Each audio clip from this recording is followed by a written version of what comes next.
नमस्कार दोस्तों, स्वागत है आप सभी का विद्याग्राम जीए में। पहले दोस्तों, आज जो हमारा चैप्टर चल रहा है वो है जीव विज्ञान की प्रमुख शाखाएं। इससे पहले हम 2 क्लास कर चुके हैं। पहला क्लास तो हम बहुत पहले ही कर चुके हैं, यानी कि छठ दीपावली सबसे पहले, और दूसरा क्लास हम कल किए थे और उसमें हम एमसीक्यू टाइप क्वेश्चन किए थे। और पहले क्लास में हम इन जो भी जितने भी अध्ययन, जैसे सांपों का अध्ययन, छिपकलियों का अध्ययन, इस तरह के जो भी ब्रांच हैं उनके लगभग टॉप 20 जो ब्रांच है उसके बारे में हम इससे पहले वाली क्लास में किए हुए थे, यानी पहला क्लास में। तो आज हम शुरू करते हैं उसी क्वेश्चन को। एमसीक्यू टाइप क्वेश्चन है और किस किस एग्जाम में कैसे कैसे पूछा गया है वो भी आपको देखने को मिलेगा। तो चलिए शुरू करते हैं। तो आज का हमारा पहला क्वेश्चन है, पक्षियों के अध्ययन को क्या कहा जाता है।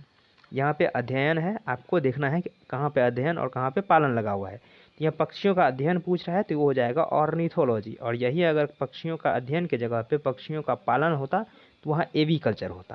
तो यहाँ पक्षियों के अध्ययन की बात कर रहा है तो वो हो जाएगा ऑर्निथोलॉजी। बात करें ऑप्शन ए एंटोमोलॉजी का, ये एंटोमोलॉजी है, ये कीटों का अध्ययन कहलाता है। उसके बाद बात करें डी हर्पेटोलॉजी का, तो हर्पेटोलॉजी खास करके सांपों का अध्ययन होता है, और कभी कभी ऐसे उभयचर या सांप जो भी है इन सबको मिलाकर भी हर्पेटोलॉजी ही कहा जाता है। तो आपको ध्यान रखना है, सांपों का अध्ययन हर्पेटोलॉजी, एंटोमोलॉजी कीटों का अध्ययन, और ऑर्निथोलॉजी पक्षियों का अध्ययन कहलाता है। नेक्स्ट ये क्वेश्चन कह रहा है कि एपिग्राफी क्या है। तो एपिग्राफी होता है ये शिलालेखों का अध्ययन। जैसे कि आपने सुना होगा हिस्ट्री में कि जो पहले के राजा महाराजा थे वो पत्थर पे एक लेख लिखा करता था, क्योंकि उस समय ताकि वो अधिक समय तक वो सुरक्षित रह सके। तो यानी पत्थर को सील कहा जाता है और सील पे जो लेख लिखा जाता है उसे शिलालेख कहते हैं। तो शिलालेख का अध्ययन एपिग्राफी कहलाता है। बात करें कंकालों का अध्ययन, तो कंकाल एक तरह का हड्डी है, तो हड्डी का अध्ययन कह लीजिए या फिर कंकाल का अध्ययन कह लीजिए, ये ऑस्टियोलॉजी हो जाएगा। ठीक है। बात करें मानचित्र का अध्ययन, तो ये मानचित्र का जो अध्ययन होता है उसे कार्टोग्राफी कहते हैं। ठीक है। और सिक्कों का अध्ययन को न्यूमिस्मेटिक कहते हैं। और ये ऑप्शन नंबर डी जो है मोस्ट इंपॉर्टेंट है, सिक्कों का अध्ययन न्यूमिस्मेटिक कहलाता है। ठीक है। इसका सही आंसर हो जाएगा शिलालेखों का अध्ययन, जिसे एपिग्राफी कहते हैं। ठीक है।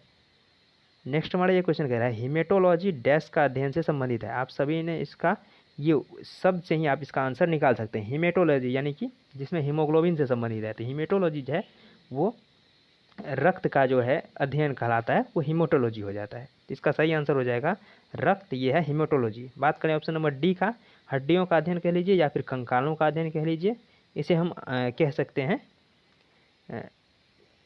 ऑस्टियोलॉजी। चाहे हड्डी का हो चाहे कंकाल का हो, उसे हम ऑस्टियोलॉजी कहते हैं। ठीक है। बात करें जानवर के खान पान की आदत, तो इसे मोटे तौर पे कह सकते हैं कि इथोलॉजी। ठीक है। तो आपको ध्यान रखना है, इसमें मोस्ट इंपॉर्टेंट है हिमेटोलॉजी जो कि रक्त का अध्ययन है, और ऑस्टियोलॉजी हड्डियों का अध्ययन है। तो इसका सही आंसर है ऑप्शन नंबर बी, रक्त का अध्ययन हिमेटोलॉजी। ठीक है। नेक्स्ट ये क्वेश्चन कह रहा है कि निम्नलिखित में से कौन सा शब्द पशु व्यवहार के जैविक अध्ययन का सबसे अच्छा वर्णन करता है। ये क्वेश्चन आरआरबी एनटीपीसी में 2021 में पूछा गया है।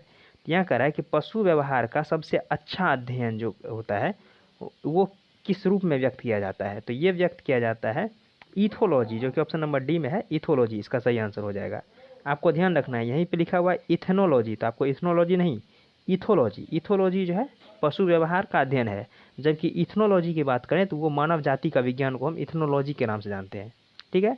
उसी तरह से इटियोलॉजी हम इससे पहले वाली क्लास में आपको बताए थे कि रोगों की पहचान और उसका निदान करने के लिए जिसका उपयोग किया जाता है वो इटियोलॉजी हो जाता है, और कीटों के अध्ययन को एंटोमोलॉजी कहते हैं। तो आपको इन चारों ऑप्शंस को ध्यान रखना है।